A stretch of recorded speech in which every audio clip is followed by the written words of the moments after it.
What's up, everybody? Ray here, Punisher Lemans Garage. Today we're going to work on this, putting this AR5 back in. I kind of got, I was about to give up on it, and then because I didn't want to cut out my transmission tunnel because the shifter's different. Let me show you. So on the MA5, the truck transmission, the shifter's up there, and there's my homemade remote shifter. But on the Solstice AR5, the remote, it has a factory remote shifter that's way back there. Now it hits my transmission tunnel. As you can see, I have a hole cut in my floorboard, and I really don't want to do this, but no matter what I do, here's where the new shifter goes. So you can see the difference. It's about, I don't know, what, 12 inches. So I'm gonna have to put a console or something in here to cover up the hole, which really sucks. But after looking at all the aftermarket transmissions, no matter what I do, if I want to run a manual transmission, I'm gonna have to modify my transmission tunnel. So I'm gonna modify it for now so I can run this one, and then my goal is to put a TKX 5-speed in it.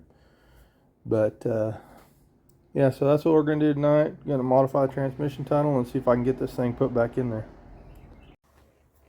Alright, so I got the carpet pulled out. As you can look at those floors, kind of see why. I don't really like cutting on the floorboard of this car. But, so what I'm going to do, I'm just going to cut it from here to here, and here to here. And that should, that right there should let me get that transmission up in there. So we're gonna give it a try. All right, so I took my Sawzall, I cut that out. So I guess I'll try putting that transmission in here again now. Let's see what happens. As you can see, this is kind of a pain in the butt because that shifter goes right where my tail shaft is. Now I could probably take the shifter off since I got the hole cut in my floorboard, but I don't really want to. I had it in there once. I can get it in there again. It's just a little more work. So here we go. I'm going at it. Well, it's in there. Shifter position's actually pretty good. I don't mind it. So yeah, I guess it may not be too bad. I just didn't want to do it. But like I said, it doesn't matter what aftermarket transmission I run, I'm going to end up having to cut it anyway. So there it is.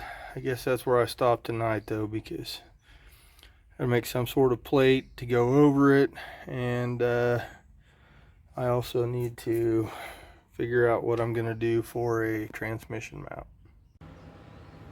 Alright, so I got the Isuzu Rodeo drive shaft and all. I got it put in here. Here's the problem. Because it has this flange on it, kind of like some of the Jeeps, it has to have a slip joint. So I'm like 1.5 inches short. So I'm gonna look for a drive shaft, but I'm also going to look for a spacer. At least run them on my rock crawler. I don't know about a street application, but we'll see what happens. So anyway, tell me what you think, guys. Spacer safe for a short time? No hot rodding, just kind of take it to car shows and stuff? Let me know.